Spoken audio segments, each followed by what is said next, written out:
মাঠে হার, ড্রেসিং রুমে হতাশা আর ম্যাচ শেষে শাস্তিও এড়াতে পারলেন না পাকিস্তানি তারকা ব্যাটার সালমান আলী আঘা।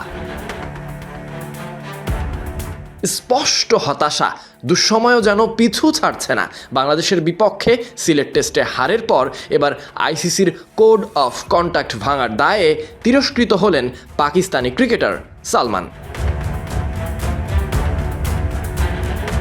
দ্বিতীয় টেস্টের দ্বিতীয় ইনিংসে আউট হয়ে ফেরার পথে ব্যাট দিয়ে বিজ্ঞাপনী বোর্ডে আঘাত হানেন সালমান আলী আঘা। আর সেই আচরণকে আন্তর্জাতিক ম্যাচে সরঞ্জাম ও মাঠের উপকরণ অপব্যবহার হিসেবেই দেখছে আইসিসি। ফলাফল শাস্তি, লেভেল 1 অপরাধে তাকে অফিসিয়াল রেপ্রিম্যান্ড দেওয়া হয়েছে, সঙ্গে যোগ হয়েছে একটি ডিমেরিট পয়েন্ট। পুরো ঘটনার বিশ্লেষণে অনফিল্ড আম্পায়ার রিচার্ড কেটেলব্রো এবং আলাউদ্দিন, সঙ্গে তৃতীয় আম্পায়ার কুমার ধর্মসেনা, চতুর্থ আম্পায়ার মাসুদুর রহমান মুকুল মিলে সালমান আলী আঘার বিরুদ্ধে অভিযোগ আনেন।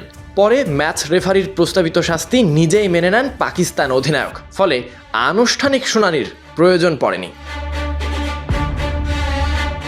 এটাই অবশ্য প্রথম নয়, এর আগেও চলতি বছর ঢাকায় বাংলাদেশের বিপক্ষেই ওয়ানডেতে একই ধরনের আচরণ করে শাস্তি পেয়েছিলেন সালমান আলী আঘা। সব মিলিয়ে এখন তার ডিমেরিট পয়েন্ট দাঁড়িয়েছে 2-এ।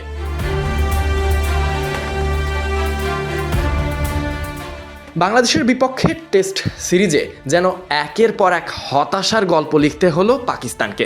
মাঠের পারফরম্যান্সে ছিল না দৃঢ়তা, ব্যাটিং বোলিং দুই বিভাগেই ছড়িয়েছে অস্থিরতা, আর ম্যাচের চাপের ছাপ দেখা গেছে খেলোয়াড়দের আচরণেও। সিলেট টেস্টে হারের পর পাকিস্তান শিবিরে হতাশা ছিল চোখে পড়ার মতো, তার মাঝেই আইসিসির শাস্তিও জুটে গেল। হতাশ সালমান আলী আঘা। সব মিলিয়ে এবারের বাংলাদেশ সফরটা পাকিস্তান দলের খেলোয়াড়দের জন্য ভুলে যাওয়ার মতোই এক অধ্যায়। Sadiq Ahmed Sunny, BD ক্রিক time.